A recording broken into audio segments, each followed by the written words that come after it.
The more YouTube I watch, the more confused I get about everything. Does that sound familiar to you? Especially with soundproofing and room acoustics, right? I mean, it's like an elusive topic. So if this is something you can relate to, then this episode is for you.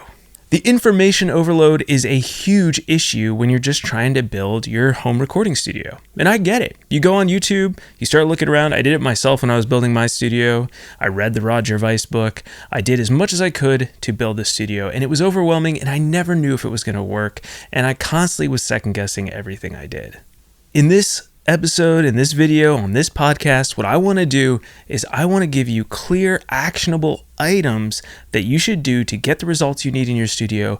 And I'm going to do something unique. I'm going to base it off of your existing budget you have now, so you can get a really clear idea of what you can afford and what you can accomplish within that budget.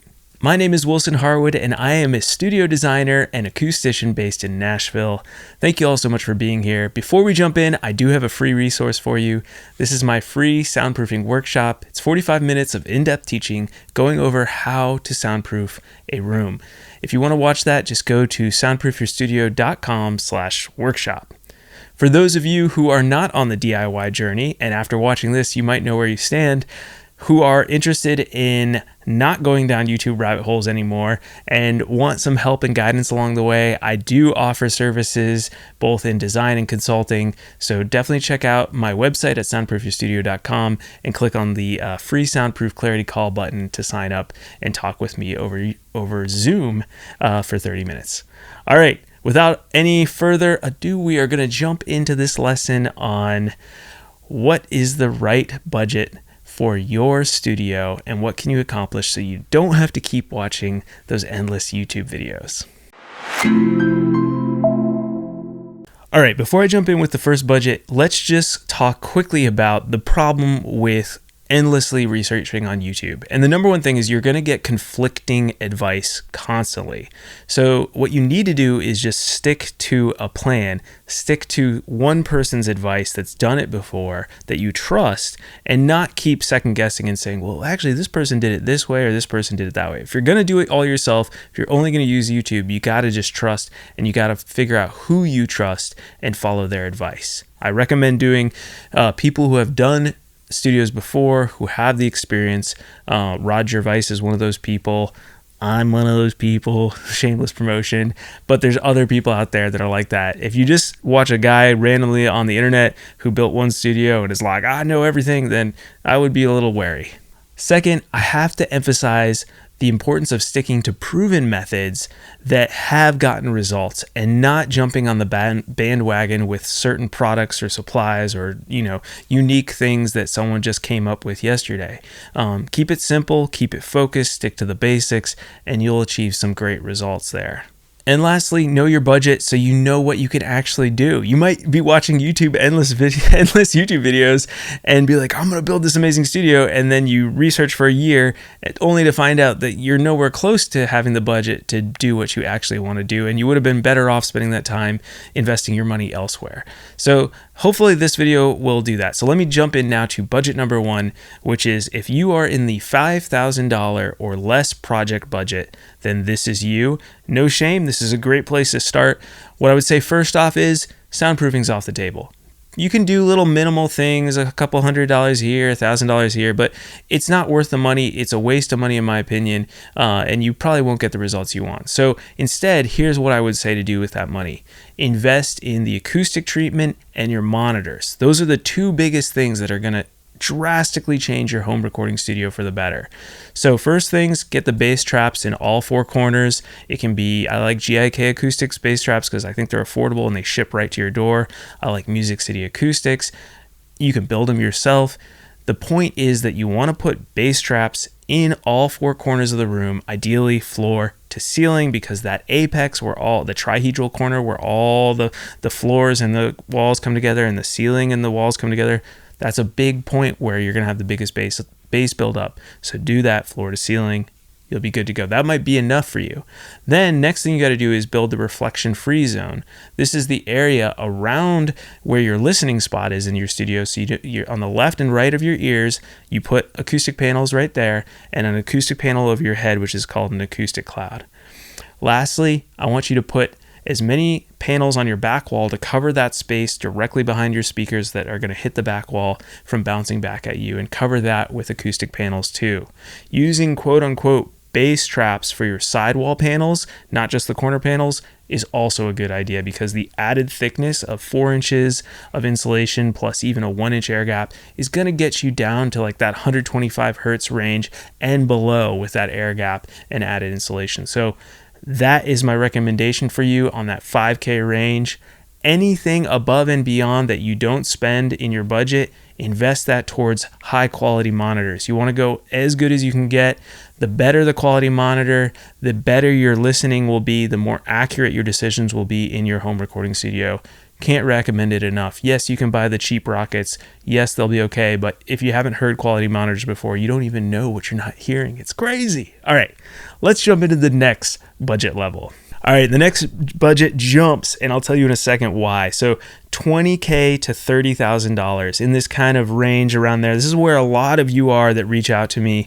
Many people want to do their projects in that range, and I understand why. It's a more comfortable budget range for the average person that has a little bit more money to throw into the project, especially when soundproofing is involved, meaning construction. So with this budget range, you are still, surprisingly so, fairly constrained in what you can do. So I would say you probably shouldn't build anything in your backyard from the ground up, because you're not going to be able to get what you really want for the money. You're probably going to end up spending closer to $40,000 at a minimum just to get a small room, and we'll get there. But for the $20,000 to $30,000 range, you're probably looking at a garage or a basement. Remember, concrete slabs are where I build them. I really don't recommend building anything on top of what I call a wood deck, which is just like a first or second floor in your house that's not on a concrete slab. So now that we got that out of the way, what you're going to do, I'm going to give you exactly what you need to do. You're going to take 2 layers of drywall, and you're going to decouple it using either the hush frame rafts and furring channel, or you're going to do a double wall system. That's it.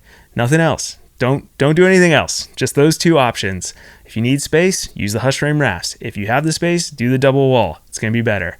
2 layers of drywall on both sides. If you're not using drywall on the outside, do 2 layers of 23 30 seconds OSB sheathing. That's 3/4 inch plywood OSB sheathing. That's what you need to do on the outside. And next, you're going to do an ISO store door, HDLF, 1 door only, because that's all you can afford.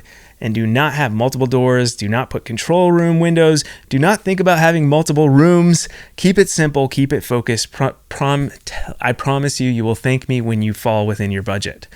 You probably can't hire a high-end contractor, so you're going to need someone who's handy, who's efficient, but not the most expensive hourly rate out there. And you're probably going to have to DIY a lot of this yourself, putting in sweat equity and things like that. You might be able to hire a designer, maybe, but chances are you're probably going to be doing a lot of this on your own. For the acoustic treatment on this level, same thing as above. Keep it simple, build simple panels, don't go crazy with custom acoustics. You can't afford it, so just keep it simple. Now let's jump to the next tier, which is that $50K to $100K range. Again, I'm kind of jumping around because there's distinctions between these ranges here. So the $50,000 to $100K range opens up more possibilities. You now can look into building in your backyard, building a standalone structure. However, if you build in your backyard, it's probably not going to be like a multi-room tracking facility. You're probably not going to be doing necessarily like a 500 square foot space because it's just so expensive. So think still in terms of high quality in the backyard, but probably not super huge. If you're building inside your house already, yes, you could probably get 2 rooms. You might be able to get that control room window, get 2 doors, things like that, multiple more complex HVAC systems with this budget range. In this budget range too, you have the luxury of hiring a studio designer. So you can reach out and start doing some research. And if you don't want to do this all yourself, you totally should look into hiring someone else who's done it before, because you're investing $50,000 to $100,000 and the studio designer will easily save you 20 of that in mistakes, guaranteed. So you could also have the same acoustics I recommended before, which is great, or you can do slightly more custom acoustics, but be careful if you go too high end, you're going to bust open your budget pretty quickly. Lastly, let's finish off for you big dogs out there, which is the $150,000 plus budget. This is where things really start to open up. Here you can have the true studio that you really want, whether that's a multi-room tracking facility or just a really nice quality mixing or mastering room in your home. And this is where it gets really fun. You can have custom acoustics. You don't have to worry so much about like, can I afford every little thing? So in the design phase, us studio designers, we can have more ease. We don't have to keep telling the client, hey, that's going to cost you. Hey, hold back on that. Hey, you probably can't put a window there. Hey, let's take out some doors. Those are the type of things that at this budget level, you can start to have more freedom.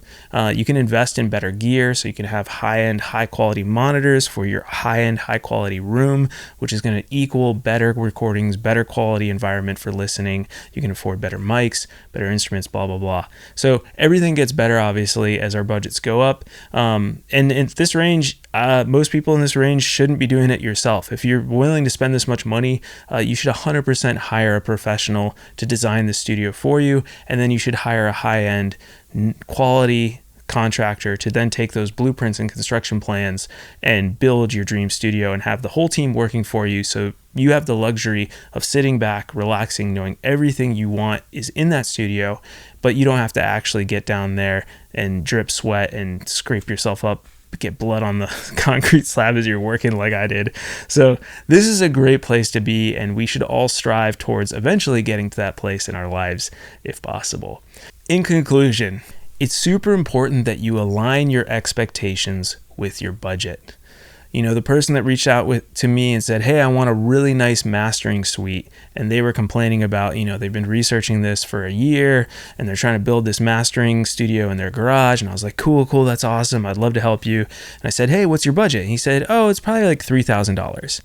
And, just the misalignment there was crazy to me. But then again, I'm like, okay, if you didn't have any idea, but that's why I made this video. I don't want people out there to have $3,000 and then say, okay, I've been watching, videos on acoustics for years and soundproofing, and it's like, it's just a waste of time. You should have spent that time learning how to make more money or investing more into your project or learning about how to improve your skills so you can make more money if you're doing it for a living. I mean, there's a million things. And that person, also said like, hey, I'm thinking about buying like $1,000 headphones. Is that a good idea? I'm like, no, no, it's a bad idea. So I hope this video really helps people understand where the priorities are in this, and whatever budget you're at, what those priorities are. And I'm coming from my own experience as a producer, as a musician, and as a studio designer and a business owner. So I know where people are coming from, and I just want to help you guys out so much with understanding what level you're at and what expectations you should have.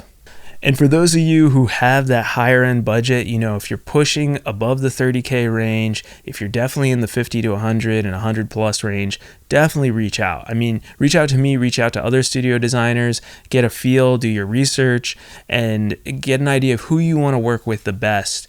Highly recommend it. I wish I had hired a studio designer in retrospect. It would have been so cool. Granted, I wouldn't have maybe created this business, but it would have made everything easier, and I wouldn't have all these mistakes I have to live with for the rest of the time that I'm using the studio. So that's my recommendation to you. That's the wisdom. That's the right way to go. So I highly recommend you guys check out hiring help if you're in that higher budget range. If you want to work with me, again, you can check out the soundproofyourstudio.com, click on the Soundproof Clarity Call. That'll book a call with me if you're a good fit, and I'll talk to you, and we'll just see, hey, is this a good fit for us? For those of you who are on the DIY range, who fall in that lower budget range, $20,000 and under, keep on trucking. I give everything away for free on this channel for people like you because I was there at one point too. So learn, do the workshop, the soundproofingyourstudio.com/workshop. That's free. I'm not even pitching anything at the end. It's just for you. And keep watching my YouTube videos. There's a lot of good information in there that if you pulled it all together, even though I said not to do endless YouTube videos, but if you're in that range, you can pull this together and do it. All the information is out there. You just gotta do the research. So I'll end with this: whether your budget is $5K or $150K, you guys can get on your journey to making a better home recording studio. And my goal is just to help you get there, whether you hire me or whether you do it yourself. All right. Again, I'm Wilson Harwood. I'll see you all next week with more information on room acoustics and soundproofing. Thank you so much for being here. You can like, subscribe. If you're on the podcast, share a review. I've never really asked for that before, but just really appreciate you all so much. This business is small but mighty, and it's growing, and I couldn't do it without all you guys. And just thank you so much. All right. See y'all later.